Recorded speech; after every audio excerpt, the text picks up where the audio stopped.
Saludos, estamos muy contentos en poder conectarnos en los diálogos de la biblioteca. Es un nuevo espacio de discusión con investigadores, académicos y público en general aquí en la Biblioteca Jesús T. Piñero. Contamos con diversos académicos e intelectuales de gran renombre tanto a nivel nacional como internacional para discutir temas relevantes del acontecer nacional e internacional. Te esperamos. Saludos y bienvenidos a Diálogos de la Biblioteca. Soy el doctor Javier Alemán Iglesias, director ejecutivo de la Biblioteca y Centro de Investigación Social Jesús T. Piñero en la Universidad Ana G. Méndez en el recinto de Carolina. Diálogos es el nuevo proyecto de la Biblioteca Piñero que propone una interacción multidisciplinaria entre investigadores, docentes y comunidad en general. Espero que lo disfruten. Saludos amigos y bienvenidos a Diálogos de la Biblioteca, el programa video podcast de la Biblioteca y Centro de Investigación Social Jesús T. Piñero en la Universidad Ana G. Méndez en Carolina. Les saluda el doctor Marcos Vélez Rivera, director del programa de Educación General de la División de Artes Liberales de nuestro recinto, la Universidad Ana G. Méndez en Carolina. En esta ocasión me encuentro acompañado por varios distinguidos colegas, los doctores y profesores Julio Ortiz Luquis, experto en relaciones internacionales, y Marcelo Lucy, quien es catedrático auxiliar en la Universidad de Puerto Rico en recinto de Mayagüez. Ambos nos acompañan para el tema de hoy, que es el conflicto de Palestina-Israel. Así que vamos a dialogar hoy sobre este tema tan importante y tan interesante. Bienvenidos a los compañeros para este programa Diálogos de la Biblioteca y gracias por aceptar nuestra invitación. Bienvenidos a este programa. Gracias Marco. Muchas gracias, Marcos. Muchas gracias por la invitación a la universidad y por la oportunidad de dialogar con Julio también. Gracias por la oportunidad. Qué bueno, qué bueno. Estamos muy contentos de que estén con nosotros y estoy seguro que la audiencia va a disfrutar mucho de esta conversación. Así que, como es una conversación, yo tengo varias preguntas que parten de algunas premisas importantes de manera que nuestra audiencia pueda entender mejor cuál es el acercamiento que vamos a hacer a este tema. Y entonces ustedes pues proveen, ¿verdad?, sus acercamientos, sus perspectivas sobre la pregunta que yo haga y así pues vamos hilvanando nuestra conversación en este programa, ¿verdad? Durante el pasado mes de mayo fuimos testigos por diversas noticias en los medios de comunicación de un nuevo enfrentamiento entre los palestinos y los israelitas, ¿verdad? Que como sabemos no es un fenómeno nuevo y que hemos visto a lo largo de los años. ¿Cuáles son las razones históricas de este conflicto palestino-israelí y qué países han estado involucrados? Sabemos que es una historia larga, pero ¿cuáles son esas razones históricas para que ocurra lo que ha estado ocurriendo? Julio, te permito que puedas ayudarnos en esa respuesta. Sí. Mira, Marco, esto es un conflicto bastante largo, difícil de sintetizar, pero aquí mi primera ¿no? Aportación. Voy a tratar de que entiendan más o menos nuestra audiencia quiénes han sido los actores más sobresalientes en este conflicto, más presentes en este conflicto, que ya lleva casi 100 años, ¿no? Más de 100 años si contamos las migraciones judías europeas hacia el área de Palestina, final del siglo XIX. Así que, primero que nada, hay que entender que para irnos en bocadura, ¿no? Para ir paso a paso, los países involucrados en este conflicto a través del tiempo han sido más presentes, han sido Inglaterra, Estados Unidos, países europeos como Alemania, Noruega, los países vecinos de Palestina e Israel, que son, ¿no?, Siria, Egipto, Túnez, Jordania, han tenido en distintos momentos mayor o menor injerencia o injerencia permanente a través del tiempo en el tema. Y también actores que no son estados como las Naciones Unidas, ¿no?, que también hay que contarlos, que es central en el conflicto palestino-israelí desde su fundación en los 40, a mediados de la década del 40, del siglo XX. En el pasado, como bien recuerdan, la Unión Soviética también tuvo su papel en un lado del conflicto, la Unión Soviética, y ya a partir de la década del 80 del siglo XX, pues tenemos a Irán que irrumpe, ¿no?, como un actor también en el conflicto, apoyando uno de los lados, mayormente desde el punto de vista geopolítico militar, ¿no? Al lado de la resistencia palestina y movimiento, ¿no?, la resistencia palestina, ¿no? En contra del Estado de Israel. Irán todavía no ha reconocido la existencia del Estado de Israel y bueno, por su capacidad tecnológica, pues sigue siendo Irán un Estado, un personaje, ¿no?, un actor interesante y fundamental en el conflicto. Bueno, para ir entendiendo esto de embocadura, quisiera dar como un resumen de los precedentes históricos en su cinta. Precedentes históricos y también precedentes legales, ¿no? En 1880 a 1914, durante ese periodo de tiempo, hubo una migración masiva, ¿no? Liderada por el movimiento sionista europeo, que se fundó en respuesta al empeoramiento, ¿no?, de la situación social, la persecución de los judíos europeos, y por el deseo también de este sionismo de establecer un Estado propio al estilo europeo, ¿no? Y el deseo era hacer un Estado en esta área y unirse a los Estados-naciones modernos, a Estados nacionales modernos europeos, ¿no? Miles de judíos comenzaron a emigrar a Palestina.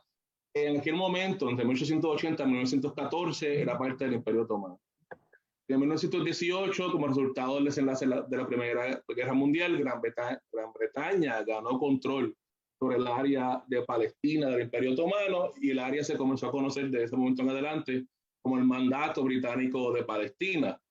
En 1921-22, Gran Bretaña da el área de Palestina al este del río Jordán al emir Abdullah para que establecer el reino hachemí y fundar lo que se llamó en aquel momento la nación de Transjordania, que es lo que se conoce como Jordania, ¿no? Ahí se va regionalizando, como vemos, el conflicto.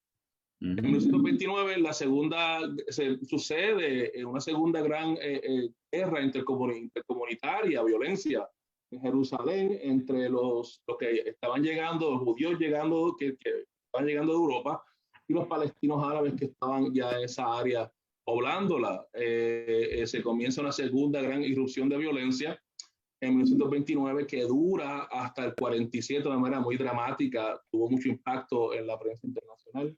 Claro. En noviembre del 47, la Asamblea General de las Naciones Unidas recomendó la partición de Palestina por mandato británico en dos estados separados para, como método o solución posible al conflicto interreligioso e intercomunitario, ¿no?, en esa área. Un estado para los judíos, un estado para los árabes. Los combates estallan, eso generó más violencia porque los árabes en la región no estuvieron de acuerdo con esa partición y comenzaron a organizarse a nivel de los estados circundantes, movimientos sociales y políticos, a organizarse, sobre todo del panarabismo nacionalista, organizarse en contra de esa posible eventual fundación de ese Estado, ¿no?, que era el producto natural de la partición. Un año después, en el 48, los líderes sionistas proclaman el Estado de Israel, lo fundan, estallan nuevos combates en este recién Estado declarado, y sus vecinos árabes, las tropas británicas abandonan el país, ¿no? Jordania establece el control de la franja de Gaza occidental, Cisjordania, con un acuerdo o producto de acuerdo con Israel y Egipto, y establece el control de la franja, y Egipto establece, ¿no?, se le da el control de la franja de Gaza. El 11 de diciembre del 48, la Asamblea General se activa para tratar de solucionar el problema del conflicto bélico y aprueba la resolución 194. Establece que los refugiados palestinos que deseen regresar a sus hogares deben poder hacerlo y que aquellos que no deseen regresar deben ser compensados por el Estado de Israel.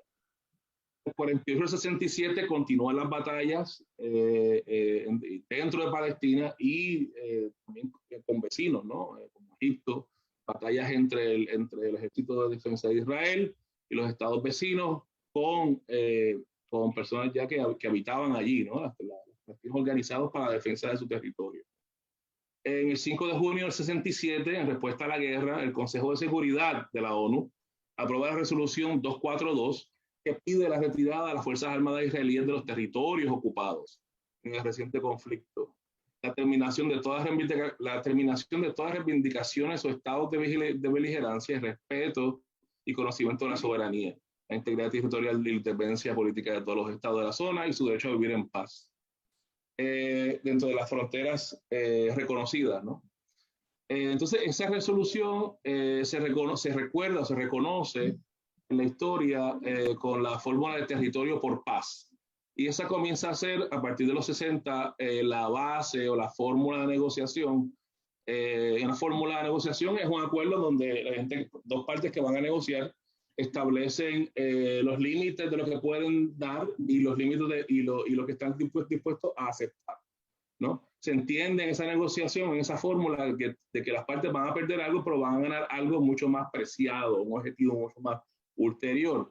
Es parte del proceso diplomático muy natural, que hay una fórmula diplomática, las condiciones establecidas para luego comenzar las negociaciones. En los 60 se establece esta idea del territorio por paz, ¿no? Se va a respetar territorios, Israel se va a retirar de territorios ocupados en la medida en que las partes puedan asegurar, corroborar, asegurar la paz a la otra parte, ¿no? Y establecerse, ¿no? Y comprometerse con su promoción permanente. Y esa comienza a ser la base de todas las negociaciones de paz subsiguientes entre Israel, los palestinos y los estados árabes circundantes. En el 73 se da la guerra de Yom Kippur. Egipto y Siria organizan un ataque sorpresa contra las fuerzas israelíes en la península del Sinaí y los altos del Golán durante Ramadán y durante Yom Kippur. La guerra duró 3 semanas y el Consejo de Seguridad aprobó la resolución 338 pidiendo el alto al fuego inmediato, ordenando el alto al fuego inmediato y pide la implementación inmediata de la resolución 242 que mencionamos anteriormente del Consejo de Seguridad de Naciones Unidas. En el 78-81 se dio el proceso de negociación de Camp David. El presidente Sadat de Egipto y el primer ministro Menachem Begin de Israel, el presidente Jimmy Carter de Estados Unidos firman el acuerdo de Camp David. Israel acepta en ese acuerdo devolver la península del Sinaí a Egipto a cambio de paz y la normalización, ¿no? Fue significativo porque era la primera vez que un país árabe firmaba un tratado de paz con Israel y por lo tanto aceptaba la existencia del Estado de Israel, ¿no? La firma del acuerdo de Camp David hizo que Sadat, hizo al presidente Sadat un personaje muy antipático, muy impopular en el mundo árabe. Por esto, y esto fue un resultado de la valentía de Egipto en aquel momento, Egipto fue expulsado de la Liga Árabe como reacción al acuerdo de paz con Israel. Y ya formalmente Egipto e Israel formalmente establecen relaciones diplomáticas en el 80, en el año 80. Y por último, se dan las negociaciones de paz de enero a septiembre del 93. Las conversaciones secretas, lo que se le llama el proceso de negociación de Oslo, de Noruega, o el acuerdo de Oslo. Las conversaciones secretas entre los negociadores israelíes y la gente de la OLP se da en Noruega el 13 de septiembre.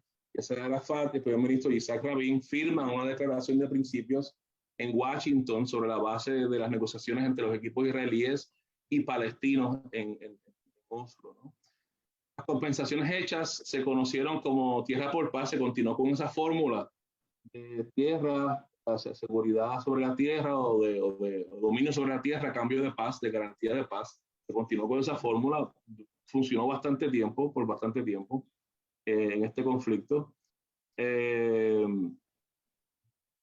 en ese proceso las partes se comprometieron, las dos partes se comprometieron a intercambiar gradualmente territorio, ¿no? Por paz. Y resolverían las cuestiones más difíciles que se interpongan durante el camino, ¿no? De manera escalonada, ¿no? Lo significativo del acuerdo de Oslo y que permanece en la historia es puso fin al conflicto existencial, ¿no? Se reconoce un país, se reconoce ya la OLP para reconocer el hecho histórico de que Israel existe y su existencia, ¿no? Eso es lo significativo de Oslo, ¿no? Que ya la OLP deja de ver a Israel como una entidad que debe eliminar, sino que lo que reconoce de facto, ¿no? Y comienza a negociar con esa entidad. las dos partes de en adelante ya no alegaban que la otra no tenía derecho a existir como Estado o como pueblo en su tierra, y ambas se comprometieron de en adelante a trabajar para lograr ese acuerdo final que resolviera las cuestiones pendientes entre las dos partes, ¿no? En cuanto al resumen histórico y el antecedente, pues ese ha sido el desarrollo en el siglo XX, Claro. el desarrollo legal también, y también el papel de algunos estados y organismos internacionales en este conflicto. Sí, a mí me llama la atención lo que planteas, Julio, y es importante que nosotros entendamos que lo que nosotros vemos en las noticias hoy, ¿verdad? Y esto, ¿verdad? Porque quizás para aquellos que hemos estudiado la historia o que hemos leído sobre el tema, puede parecernos algo conocido lo que tú has comentado, pero es importante para muchas personas que ven este tema en las noticias y que quizás no están muy claras, o que por el contrario llegan a este tema por inclinaciones diversas, ya sea políticas, religiosas, ¿verdad? Se acercan al tema por otras razones y a lo mejor no saben, ¿verdad? Cómo es que va dándose todo este conflicto, más allá de lo que a veces nosotros decimos, estas personas llevan peleando desde tiempos bíblicos. Bueno, hay unas razones contemporáneas que nos traen a este dilema, ¿verdad? Y que es importante entenderlas. Y dentro de esas razones contemporáneas, ¿verdad? También tenemos que destacar que durante la Segunda Guerra Mundial ocurrieron un sinnúmero de acontecimientos que sin duda provocaron y iban a seguir provocando secuelas y transformaciones que eran muy importantes dentro de la historia contemporánea y para el resto del mundo, ¿verdad? Y en ese contexto, pues sabemos, ¿verdad?, lo que pasó con el nazismo liderado por Adolfo Hitler, la persecución y tortura y asesinato de millones de judíos, ¿verdad? Un genocidio que es bastante conocido por las personas, pero más adelante, ¿verdad? Posterior a esos eventos es que se establece o se funda el Estado de Israel en la región de Palestina. Y entonces, Marcelo, me gustaría saber qué consecuencias tuvo ese establecimiento del Estado de Palestina, ¿verdad? Julio nos ha comentado unas cosas, pero ¿cómo matamos, ¿verdad?, ese establecimiento del Estado de Israel, perdón, en Palestina? ¿Y qué reacciones provocó y cuáles son las consecuencias directas ¿verdad? De momento se funda un Estado en esa región. ¿Qué nos puedes comentar? Sí, por supuesto. Como bien decías, Marcos, hay muchas cosas que Julio creo que muy bien nos ha anticipado acerca de todo ese desarrollo del conflicto a lo largo del siglo XX, sobre todo posterior a la Declaración 181 de Naciones Unidas, que es la que establece la partición del territorio, en teoría en un territorio que iba a ser para las poblaciones árabes o árabes musulmanas, y aquí es una primera distinción que creo que nuestra audiencia debe comprender. No es lo mismo un árabe que un musulmán, porque hay árabes que son cristianos, hay musulmanes que son israelitas en el sentido de que son ciudadanos del Estado de Israel. Entonces, es un panorama tremendamente complejo el que Gracias tenemos. por esa aclaración, Marcelo. Gracias por esa aclaración, porque yo creo que es importante aclarar los términos, ¿verdad? Porque a veces indistintamente se habla y se regionaliza el árabe, todos son árabes, o todos son musulmanes, o todos son judíos, ¿verdad? Y es importante. Gracias por esa aclaración. Continúa. Sí. Entonces creo que eso es lo que establece un poco la resolución 181 y obviamente otro estado para Israel, que la primera cuestión que tenemos que aclarar, y que creo que Julio ya nos la dejó entrever, es que las fronteras de ese originario estado, primero que iban a ser dos o en un futuro iban a ser dos, solo se conformó uno. Luego podemos decir que hay un reconocimiento en 2012 de algo que podría ser un Estado palestino, pero que muchos actores internacionales no lo terminan de reconocer. Principalmente podemos hablar incluso de Estados Unidos, pero otros varios. Y entonces cómo esas fronteras desde el 48 en adelante han ido expandiéndose. Con todo, hay una cuestión con tu pregunta que me parece importante aclarar, que es aclarar o por lo menos profundizar un poco, que es el tema del nazismo para la conformación del Estado de Israel. ¿Qué quiero decir? Tenemos que pensar que estamos hablando desde Occidente, desde poblaciones que nuestro Occidente es, seamos creyentes o no, es básicamente cristiano o ha estado cristianizado y ha conformado a lo judío y a lo musulmán como dos elementos extraños al cuerpo occidental. ¿Qué quiero decir? Desde el siglo XIX en adelante hubo en Europa un fuerte antisemitismo, eso que Hannah Arendt ya llamó el chivo expiatorio, o que en la Francia del final del siglo XIX se conoció como el affaire Dreyfus, el militar francés acusado de la derrota en la guerra franco-prusiana de 1870, y que entonces marca, previo incluso al nazismo, un elemento articulador de una violencia contra los judíos, que incluso un gran historiador judío, polaco judío emigrado a Francia, posteriormente emigrado a Israel, donde muere y donde tiene una serie de críticas muy fuertes a la política de asentamientos judíos. Me estoy refiriendo a Zev Sternhell, quien incluso nos va a decir que el fascismo no surge en la Italia mussoliniana, sino que surgiría en la Francia de Dreyfus. ¿Por qué traigo todo esto? Porque si nosotros pensamos, hay un elemento de un judío, elemento extraño, pero hoy en día ese chivo expiatorio podríamos decir que son los musulmanes. Si hablásemos de una política contraria a algo, podríamos verlo en los musulmanes. Pero, ¿por qué quería volver al tema del nazismo? Porque hay un eje articulador que es antisemitismo del siglo XIX y XX, Segunda Guerra Mundial, Holocausto, Estado de Israel. ¿Qué quiero decir?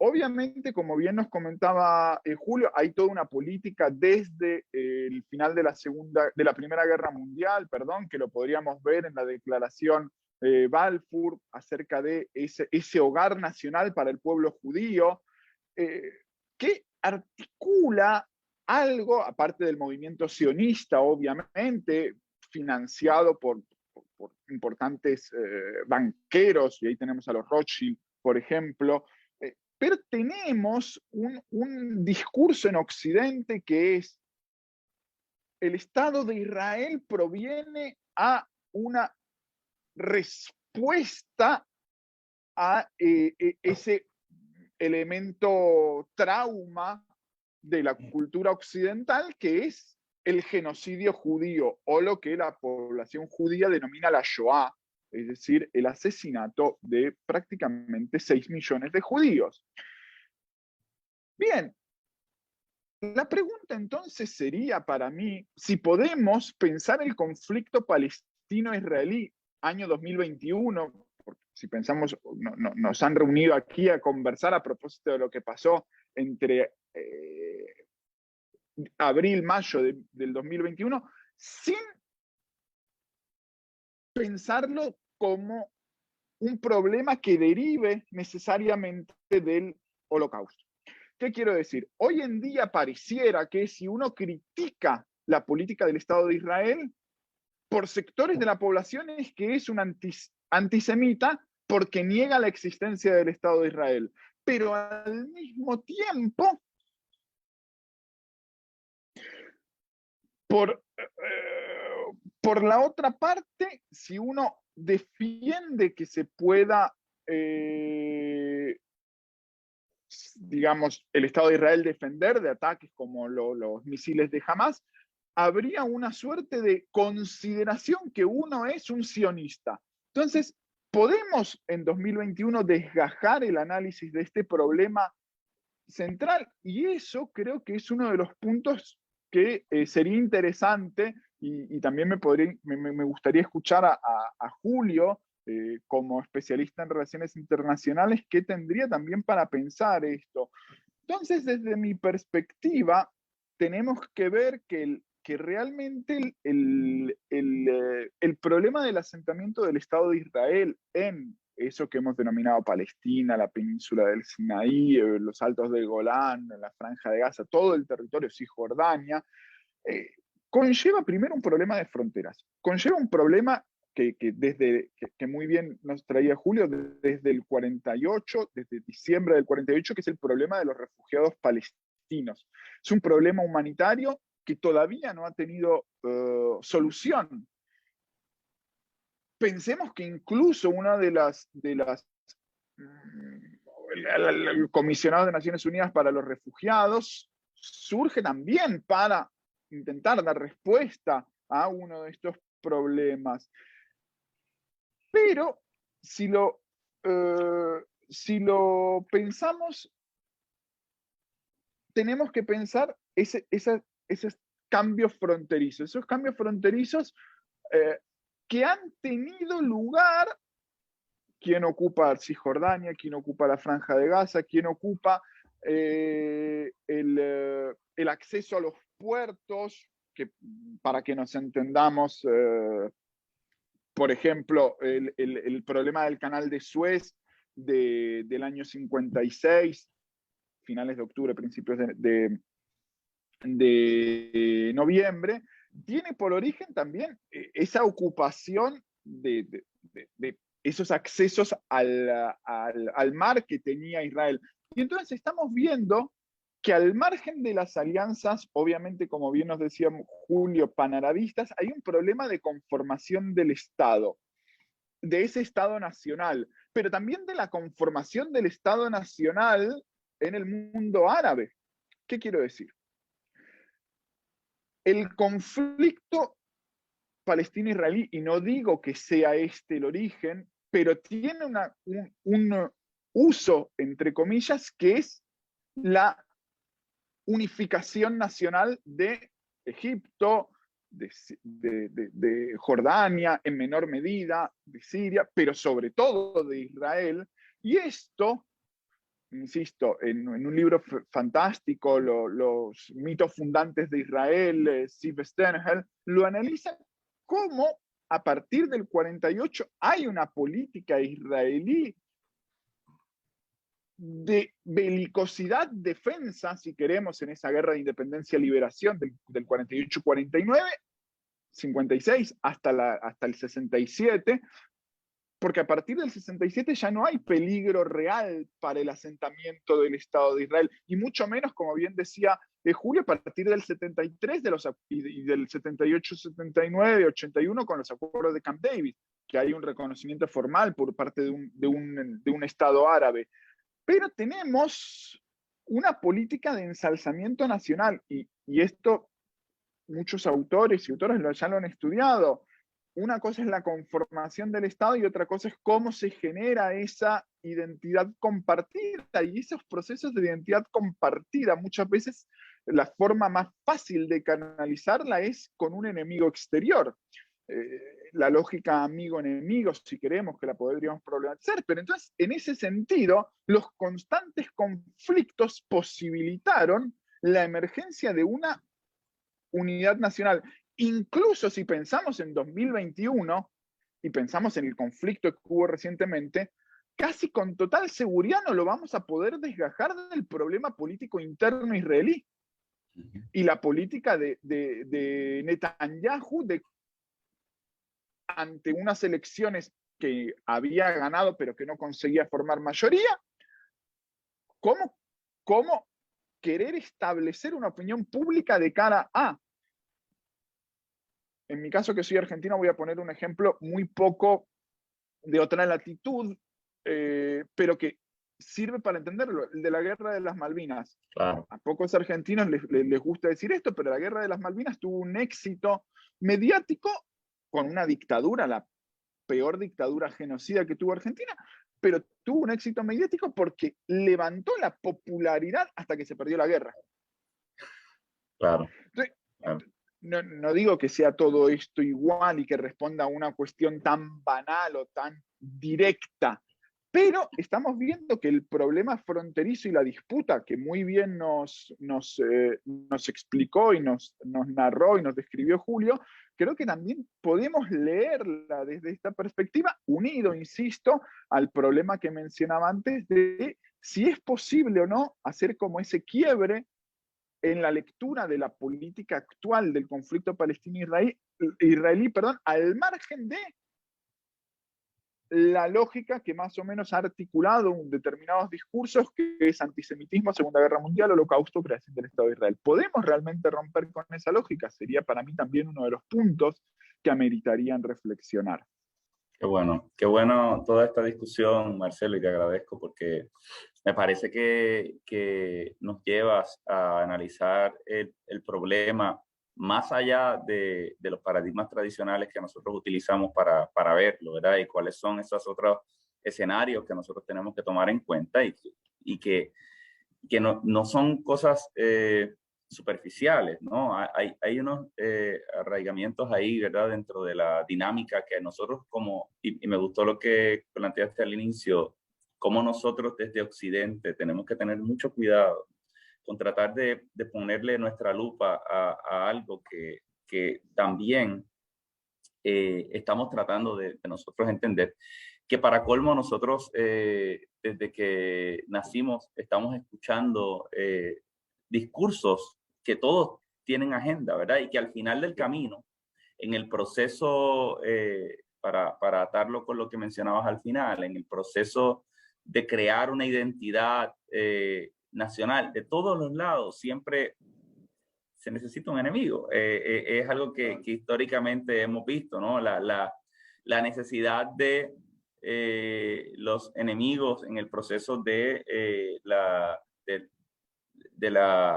construcción de las identidades es algo, y más allá de si nosotros lo planteamos como algo correcto o incorrecto, es algo que vemos en la historia repetitivamente, ¿verdad? Una y otra vez. Y esto incluye entonces el uso de fuerza militar, ¿verdad? La necesidad de tener elementos militares dentro del Estado y de las gestiones que se hagan para trabajar con esa política o con esa identidad. Hay unos elementos militares porque está, como decías, la cuestión del enemigo, de me estoy defendiendo, de yo estoy atacando. Hay momentos donde yo llevo el ataque, hay momentos donde yo estoy defendiéndome y siempre se usa ese discurso. Entonces hemos observado que la fuerza militar ocupa un lugar importante y que hay grupos organizados que se incluyen en este escenario más allá de simplemente lo que pueda hacer ya sea Israel o Palestina. Hay unos elementos de grupos militares, grupos organizados que están incluidos en esta discusión y en este dilema, ¿verdad?, internacional. Y esto pues funciona como una estrategia para ya sea dominación o imposición de ideales y para contrarrestar o defenderse de ataques de ambos bandos. Hay toda esa dinámica de yo estoy respondiendo al ataque o yo estoy trabajando con un ataque. Y entonces en esa coyuntura, Julio, ¿cuál ha sido el rol y el impacto que han tenido y las repercusiones que han tenido estos grupos o movimientos organizados como, por ejemplo, la Operación Liberación de Palestina, la Liga Árabe, Hezbollah, Hamas, ¿verdad? Por otra parte, el desarrollo del ejército israelí, que sabemos que tiene unos elementos ahí importantes. ¿Qué nos puedes hablar acerca de esto, verdad? ¿Cómo se han desarrollado todos estos grupos militares? Pues mira, los ejércitos y organizaciones militares árabes y musulmanas pues han sido centrales, ¿no? En lo que se percibe en el mundo árabe como una lucha de determinación nacional, ¿no? De liberación nacional. Y todos han jugado mayor o menor medida en algunos momentos un rol preponderante. Hoy, referente a la construcción de ese Estado que los palestinos quieran, pues quizá la mayor división, el mayor reto al establecimiento de ese Estado nacional, posiblemente no solamente Israel o algún otro, o sectores radicales dentro de Israel, también es la división dentro del Estado, ¿no? Dentro de la autoridad palestina, ¿no? Y dentro del gobierno o las administraciones que gobiernan en los territorios palestinos árabes. Las diferencias ideológicas, teológicas, no teológicas tanto, pero más ideológicas, políticas, de acción que existen entre Hamas y Fatah, ¿no? El hecho de que Mahmoud Abbas tuvo que hace una semana cancelar las elecciones legislativas porque se veía que iba a perder, ¿no? ante Hamas, ¿no? Ese quiebre o esa división táctica, ideológica dentro del Movimiento de Liberación Nacional de Palestina es el reto más grande que hoy tiene el pueblo palestino al interno y en su diáspora, porque la diáspora también cumple un rol, ¿no? En todo esto, de financiador, de apoyo moral, la posibilidad de retorno, todas estas dinámicas globales, ¿no? Transnacionales que también influyen ahora. Desde todas las dimensiones de la globalización es más complejo el debate. También, además de los grupos militares o paramilitares musulmanes o árabes, todos ellos suní, hay uno que es chiita, que es Hezbollah, ¿no? Que tiene su dominio en el sur del Líbano. Tenemos también organizaciones internacionales, ¿no? Regionales, como la Liga Árabe, ¿no? que ha jugado también un papel fundamental en la creación de la OLP y en todo lo que ha sido el recorrido, ¿no? El devenir histórico de la OLP y ha nutrido y es quien realmente canaliza los fondos para que el gobierno palestino tenga algún tipo de capacidad de gobierno, unos recursos básicamente sin límites, ¿no? Ese dinero fluye bastante bien y es parte por la coordinación de la Liga Árabe. Y la Liga Árabe fue quien básicamente llamó, coordinó con el liderazgo de Egipto lo que fue la OLP, ¿no? La coordinó, la llamó, hubo una reunión los 40, los 50 y se organizó la OLP con todos sus organismos, sus estructuras y su financiamiento según existe. Y ese financiamiento desde aquel momento hasta ahora baja o proviene mayormente de la Liga Árabe. Así que la Liga Árabe tiene esa capacidad, ¿no? De mover dinero y de aumentar la capacidad de la autoridad palestina y de otros grupos de resistir, ¿no? Sobre todo es lo que estamos viendo en los últimos años, ¿no? de grupos irregulares tirando cohetes, ¿no? Al lado israelí. Sí. Todo esto tiene ¿no? Eso sucede en parte porque hay unos estados poderosos que facilitan esos recursos, ¿no? Entonces está la OLP, como les dije, que se funda a raíz de una decisión de la Liga Árabe. Se fundó en el 64 y se convierte en lo que fue la unión de toda la resistencia palestina en aquel momento y hasta ahora. El colectivo de la OLP son como, si recuerdo, como unos 10 o 12 organizaciones. La mayoría son de izquierda o de centroizquierda, algunos más religiosos que otros, pero debemos de un poco tomo lo que Mauricio comentó, la idea. La OLP es muy diversa, siempre ha sido bien diversa. En la época del mundo bipolar se bandeaba más hacia la izquierda, pero es diverso en términos religiosos, de procedencia, de conexión de esas organizaciones con distintos movimientos a nivel global y otros estados. O sea que la OLP es una organización muy robusta y es un congreso de organizaciones que gobierna Palestina ahora mismo. La OLP tuvo un reconocimiento primero, que esto es muy interesante, durante Reagan, durante la administración de Reagan, en Estados Unidos en el 88, en donde Reagan ordenó, ¿no? y sucedió, ¿no? Un diálogo bastante sustantivo con la OLP. Estados Unidos ayudó que durante esas reuniones se comprometió que en la ONU se aprobara en la Asamblea General la resolución 53196, en la que Estados Unidos no se opuso, que reafirmó el derecho inalienable de los palestinos y sirios en el Golán y pidió a Israel que no explotara los recursos naturales de los territorios ocupados. Así que la OLP durante el siglo XX fue un momento de expansión de la OLP, geopolítica de la OLP, al punto de Estados Unidos considerarlo un interlocutor válido entre pueblos palestinos y los actores internacionales, y son la OLP quienes negocian el acuerdo de Oslo, que, como bien comentaba anteriormente, fue un precedente en esta historia, ¿no? El otro es Hamas, que es un grupo yihadista más reciente, nacionalista, islamista.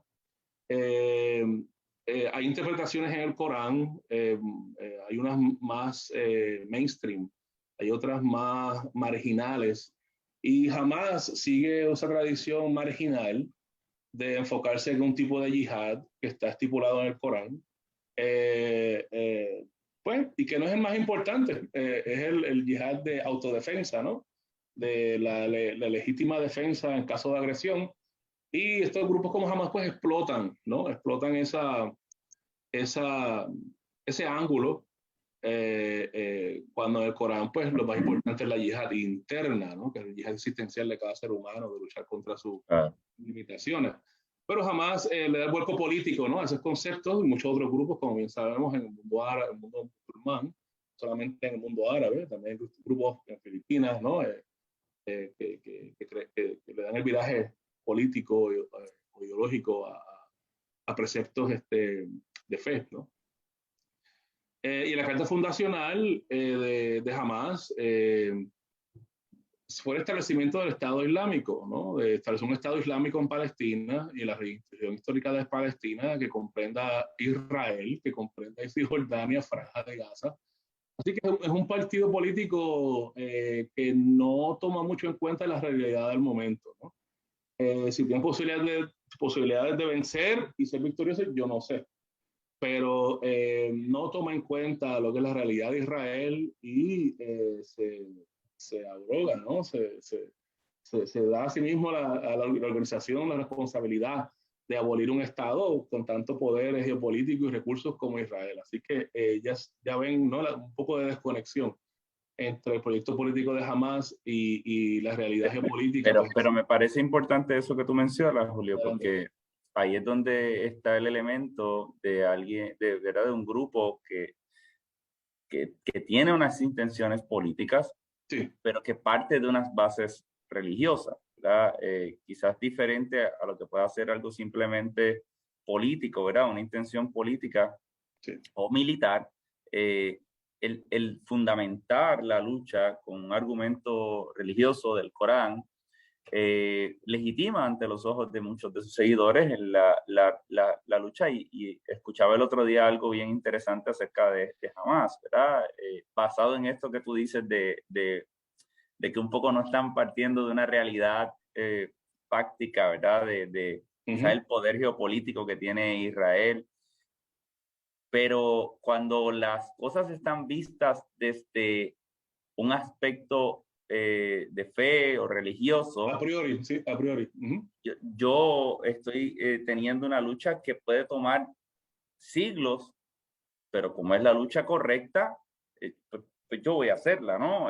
Si pierdo ahora, no importa, porque en esta lucha estoy yo, están mis descendientes, y a lo mejor yo no gano la lucha, pero la ganan mis descendientes de aquí a muchos años, ¿verdad? Y ahí es para nosotros importante entender cómo es la mentalidad, ¿verdad? De estas luchas que parten de preceptos religiosos, ¿verdad? Porque entonces, claro, hay una intención política actual, pero hay un fundamento que sobrepasa la cuestión temporal a la que nosotros nos regimos como seres humanos, ¿verdad? Y es bien interesante, ¿verdad? Como mencionabas lo de la Liga Árabe, y ahora, ¿verdad? Este otro grupo, uno ve el contraste, ¿verdad? De cómo cuando se fundamenta en una base religiosa, el aspecto político, pues está supeditado a ese Exacto. Es más complejo la resolución del conflicto porque estás yendo a una mesa de negociación, primero que sin reconocer al otro, y con quizás unos objetivos que no son realizables, ¿no? A priori ya tienes en tu mente, dentro de tus preceptos, lo que debe ser el final de la negociación. Son definitivamente muchos elementos que concurren en esta situación. Sí, sí. Y que nos llevan a nosotros tener que considerar que no es un solo actor, que hay muchos actores dentro de esto, ¿verdad? Y que, bueno, nosotros desde Occidente también somos un actor. Querrámoslo o no, al estar Estados Unidos allí tan presente, Occidente es un actor que, como tú decías ahorita, provoca también las reacciones de otros grupos y bueno, eso también tiene unas consecuencias tanto políticas como culturales, incluso como lo que mencionabas con los aspectos del fundamentalismo religioso, etcétera. Me gustaría que pudiéramos entonces explorar lo que ocurrió hace varias semanas, ya más concreto, ¿verdad? Lo que ocurrió ya en mayo, porque me parece importante que ya que hemos dado todo este trasfondo histórico y el contexto político, militar,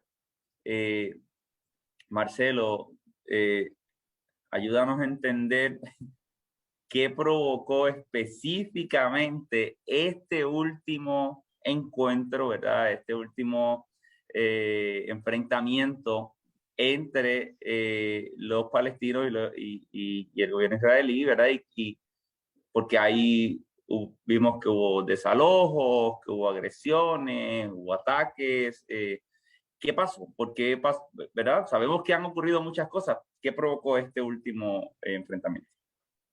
Perfecto. Sí, yo creo que voy a poner como dos o tres puntos que me parecen muy importantes a raíz sobre todo de lo que nos comentaba Julio, ese problema cultural. Uno es Jerusalén. Jerusalén desde la resolución 181 en adelante queda como una ciudad internacional o con una suerte de división o para todas las grandes religiones, monoteístas me refiero, aunque luego en Israel hay asirios también, que quiero decir que es una complejidad mucho mayor. Ese como un lado, y ahora voy a ir a adentrarnos en las causas inmediatas del problema de mayo del 2021, pero también hay un tema que es nodal, que me parece a mí unido a Jerusalén, que es el problema Oriente-Occidente. Y cómo ese problema, si lo rastreamos históricamente, proviene no solo desde el siglo XVIII, sino también desde, me podría retomar hasta la Grecia clásica en esa construcción de Occidente de que Grecia era el centro del mundo cuando el centro del mundo no era del mundo más, digámoslo así, militar, políticamente, culturalmente, económicamente, más pujante. Y un último punto, ahora voy a desarrollar pero un último punto que me parece importante vinculado a los otros puntos que yo estaba trayendo antes, que ahora mencionaba muy bien Julio. Por ejemplo, Irán, que es un estado realmente negacionista del holocausto. Y lo veíamos en Ahmadinejad. Entonces, tenemos ahí un problema que retoma directamente a ese acontecimiento trauma que ocasiona la creación del Estado de Israel. Entonces, pareciera como que, claro, ya queda invalidado, y en este punto creo que, bueno, si niega el holocausto, bueno, a lo mejor no debería ser un interlocutor, pero lo puede ser. Entonces, tenemos un conflicto que a lo mejor está embarrado de muchas cosas que no deberían entrar, si queremos, para pensar el problema 2021 en la situación actual. Bien, ¿qué es lo que ocasiona directamente?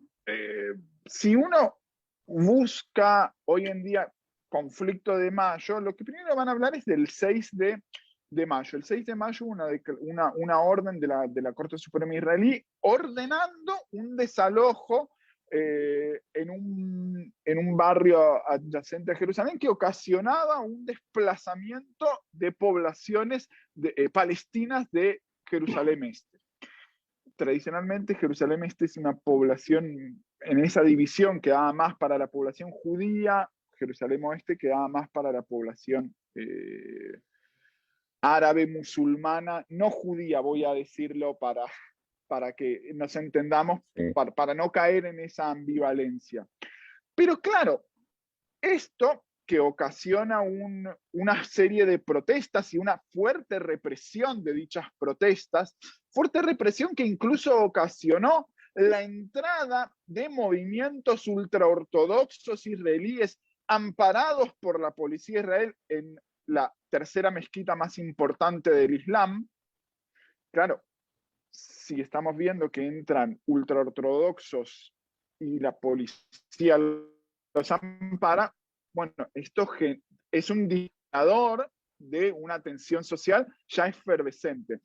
Pero si nos retomamos incluso un poquito antes, 13 de abril de este año, el 13 de abril por la noche, que era uno de los días más importantes del Ramadán, para quien no lo sepa, el Ramadán el Islam tiene 5 preceptos, uno de esos preceptos es un ayuno anual que viene más bien, no es tanto el no comer, sino es un no comer para purificar el cuerpo, que lo que hace en una simbiosis cuerpo y alma es ayudar a purificar el alma. Bien, en uno de esos días del Ramadán, que siempre depende por el año lunar, entonces no coincide siempre en la misma fecha, que coincidía además con el Día del Recuerdo en Israel, sí va a haber un discurso del presidente de Israel en la explanada de las mezquitas, que coincide con el Muro de las Lamentaciones, para que nos hagamos una idea de la complejidad territorial que hay incluso en el propio Jerusalén. Bien, iba a haber un discurso que luego se reprimió a la población palestina, musulmana, árabe, para asegurar que no iba a haber conflictos con el presidente. La policía israelí, incluso si consultamos medios internacionales, luego negó todas estas cuestiones, pero hubo varios observadores que testificaron que incluso luego también antes del 9 de mayo se había entrado en mezquitas y había habido este problema. ¿Por qué digo esto? Porque si nos fijamos en el mes de mayo, en el mes de abril de este año, un informe de Human Rights Watch Internacional ha hablado de cómo desde los 70 en adelante el Estado de Israel ha aplicado una política de apartheid en su propio territorio contra las poblaciones no judías. Y esto es importante porque no es solo contra la población palestina no ciudadana israelí, es contra la población que también puede ser ciudadana israelí. Entonces, claro, importante eso. Si le están prohibiendo, por ejemplo, después del 6 de mayo, acceder, o incluso antes, acceder a la explanada de las mezquitas para generar su credo de fe, esa prohibición está amparada o va a estar marcando también una política de que hay ciudadanos incluso que no valen lo mismo que otros, porque la población judía puede ir al Muro de las Lamentaciones.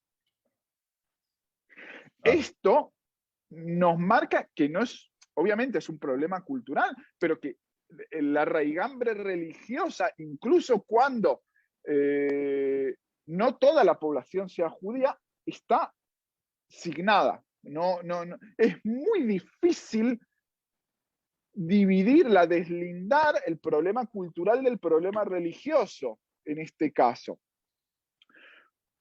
Claro, una vez que se ocasionan estos enfrentamientos, del 6 de mayo, me refiero, del 6-7, se inician el lanzamiento de misiles por parte de Hamas desde la Franja de Gaza, que como sabemos hubo algunos muertos israelíes, judíos me refiero, no los estoy negando, pero el escudo antimisiles del Estado de Israel hace que, bueno, los daños, no quiero minimizar el problema que Claro. esto pueda ocasionar en una población, en un problema de angustia.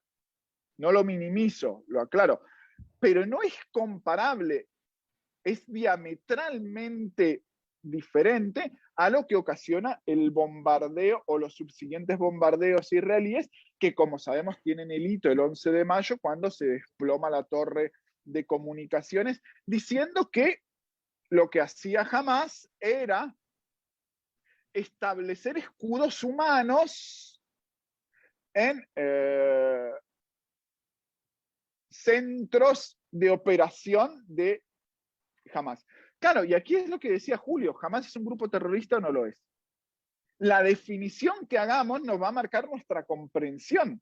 Pero ningún o casi ningún actor internacional se plantea, ¿Israel está aplicando terrorismo de Estado?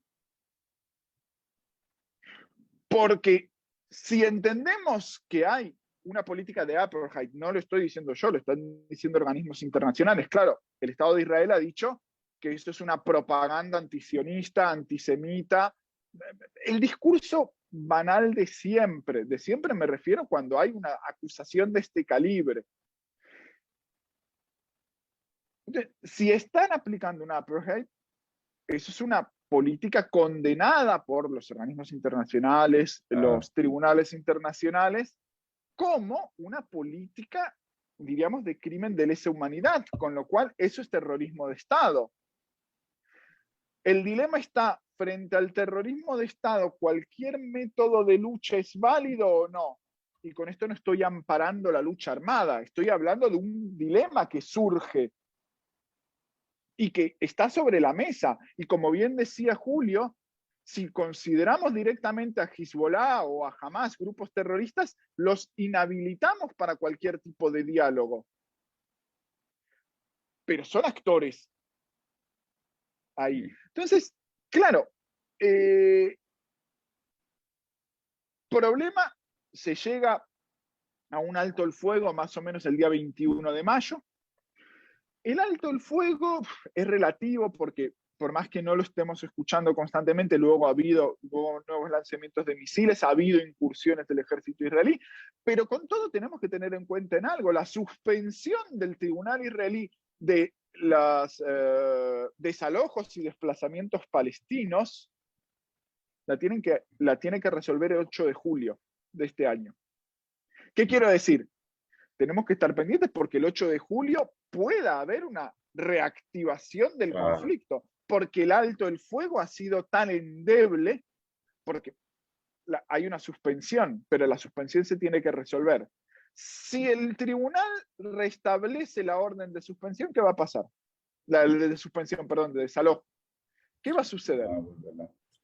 Entonces, claro, la política de apartheid no solo se marca con respecto a esta cuestión de ciudadanos de primera y de segunda, sino también se marca con una política de, lo establece Naciones Unidas, así, o los tribunales que han analizado sobre todo el caso que todos conocemos y con el cual se ha dado este nombre, que es el caso de Sudáfrica, de la Sudáfrica colonial británica.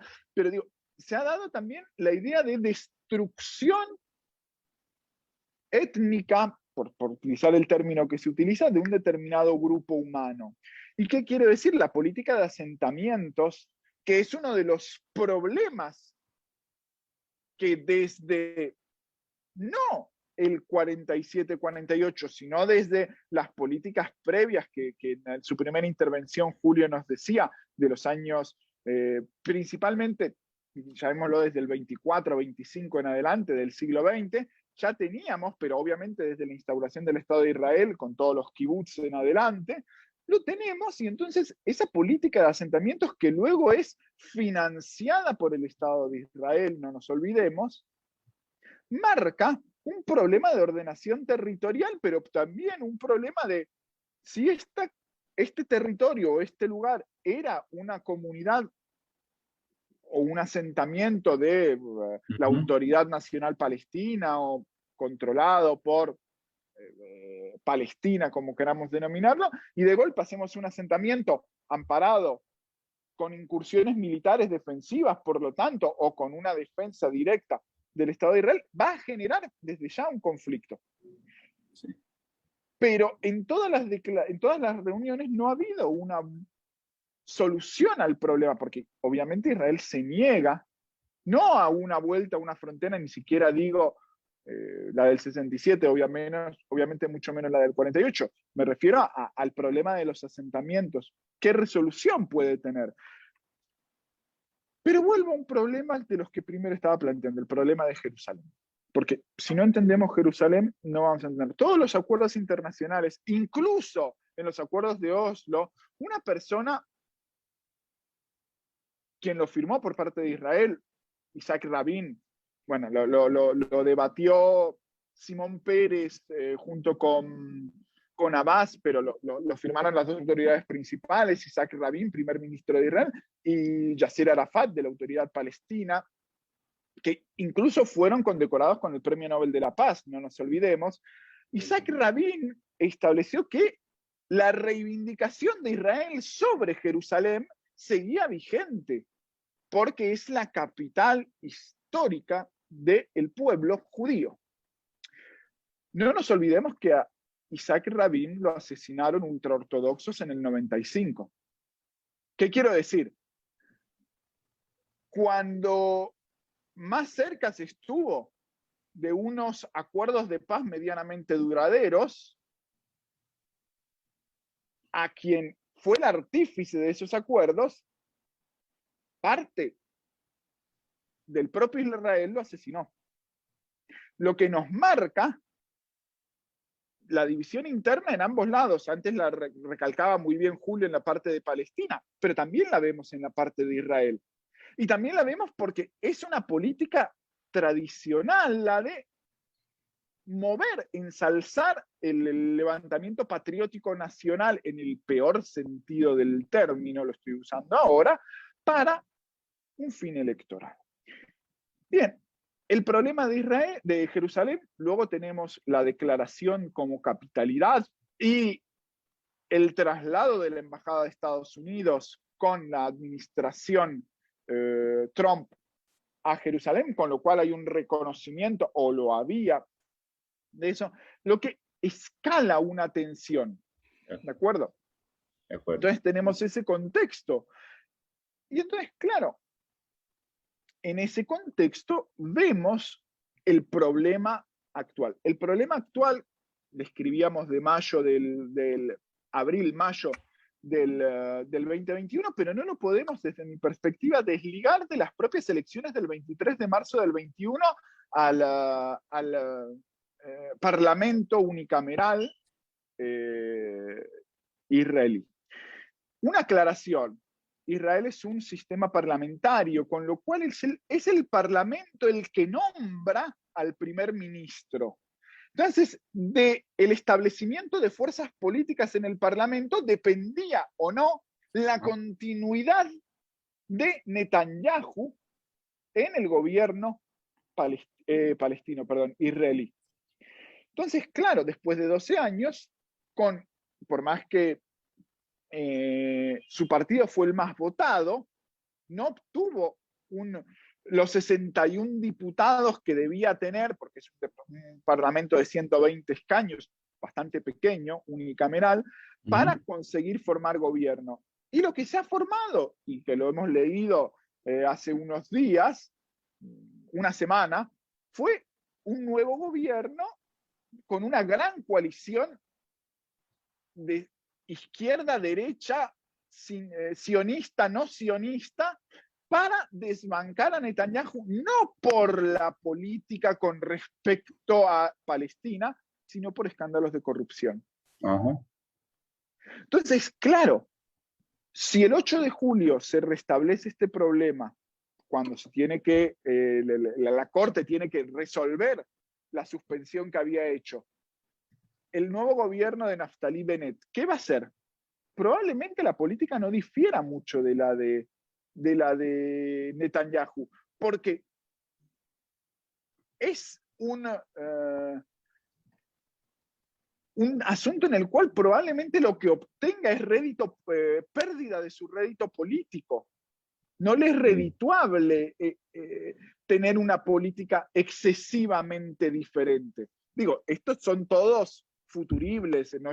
Conjeturas que estoy haciendo ahora, no lo sabemos todavía, pero pensando en lo que es la política. Entonces, me parece importante intentar comprenderlo desde el prisma electoral israelí, pero también comprenderlo desde lo que es el conflicto de Jerusalén, pero también comprenderlo desde esa complejidad territorial, poblacional, cultural, religiosa del propio Estado de Israel, de la propia región, y de cómo la región, insisto, ha sido esa región bisagra entre lo que es Oriente y Occidente, y hoy en día se construye desde Occidente al judío como parte de Occidente, cuando, no nos olvidemos, la Shoah, el genocidio nazi, lo que marcó es que no eran parte de Occidente, por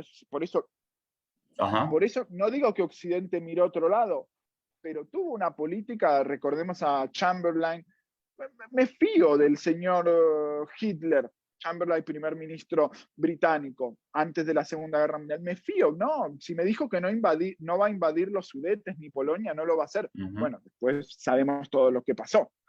Entonces, esa política de apaciguamiento que hubo posibilitó eso porque había un antisemitismo general. Hoy en día se construye al judío como parte de Occidente, pero a quien no se construye es a ese Oriente, que podemos retomar una palabra de Edward Said o a lo que queramos, pero que tiene larga data. Seguro. Exacto, que tiene larga data desde la barbarización del turco en el siglo XVIII en adelante, pero que vemos entonces que hay un problema, como bien decía, y me pareció muy interesante Julio, un problema cultural ahí en la propia región, y que si desde los actores internacionales lo que queremos verlo es nuestra etiqueta, Islam, terrorismo, no tiene solución. De acuerdo, de acuerdo. A mí me parece que para comprender este evento de mayo, era necesario que hiciéramos toda esta búsqueda de contexto histórico, de entender todas las partes, y aún así, yo creo que estamos de acuerdo en que nosotros nos tomaríamos días en poder plantear con calma todos los elementos, así que esto también es una invitación a la audiencia a que busque y continúe leyendo y orientándose acerca de este tema, porque la realidad es que es muy difícil poder hacerlo en tan poco tiempo, es muy difícil poder comprimir tanta información y poder, porque son tantos niveles que hay que entender y son tantas perspectivas, y ustedes han planteado múltiples perspectivas para entender este conflicto, ¿no? La perspectiva histórica, una perspectiva religiosa, una perspectiva política, local, internacional, cultural, o sea, ¿desde dónde lo miramos para poder entenderlo? Y lo curioso es que desde cada punto de vista vamos a ver cosas distintas, ¿verdad? Y lo miramos desde Occidente, lo miramos desde el propio contexto local de ellos. La verdad es que el tema es no solamente interesante, es importante, y vale la pena que lo discutamos y que lo continuemos discutiendo y que sigamos nosotros aprendiendo más. Yo invito a la audiencia a que así lo haga, que busquen de la información que se ha compartido, que continúen leyendo, que sobre todo se expongan a puntos de vista distintos a los que han consumido tradicionalmente, y que puedan hacer ese esfuerzo de comprender otros puntos de vista más allá de las perspectivas que nosotros tenemos, porque tal vez así tenemos una mejor comprensión de lo que piensan, ¿verdad?, otras personas, de tratar de comprenderlo fuera de la óptica occidental, y que eso nos ayudaría a nosotros poder mirar esto desde un punto de vista más justo para la región, más justo para los protagonistas de esta historia, y que nosotros tratemos de quitarnos un poco las perspectivas que nosotros podamos tener, no para que abandonemos nuestras posturas o creencias, sino para que hagamos ese ejercicio de poder ver las cosas desde otro punto de vista, que creo que tanta falta nos hace en el mundo contemporáneo, que podamos tener esa tolerancia de poder abordar temas que no son comunes para nosotros y tratar de trabajarlos con la mayor justicia posible. Así que, amigas y amigos, llegamos al final de esta edición de Diálogos de la Biblioteca. Quiero agradecer muy especialmente a nuestros invitados, a Julio Ortiz, a Marcelo Lucy. Gracias, colegas, por haber aceptado esta invitación y por estar con nosotros en este programa y por habernos dado la oportunidad de compartir en esta ocasión. Quiero también agradecer al doctor Javier Alemán Iglesias, el director de la Biblioteca Jesús de Piñero. Así que gracias por esta oportunidad. Le deseamos el mayor de los éxitos a nuestros invitados en sus labores y le deseamos el mayor de los éxitos a ustedes en lo que estén realizando. Les invitamos a que visiten la página oficial de la Biblioteca Jesús de Piñero en Facebook. Vayan por allí y apoyen esta página donde constantemente hay programas e información importante. Gracias a todos por estar aquí y finalmente le agradezco las labores al compañero Ramón Borges, que está detrás de la cámara y de la edición. Así que muchas gracias por su sintonía y será hasta el próximo episodio. Hasta luego.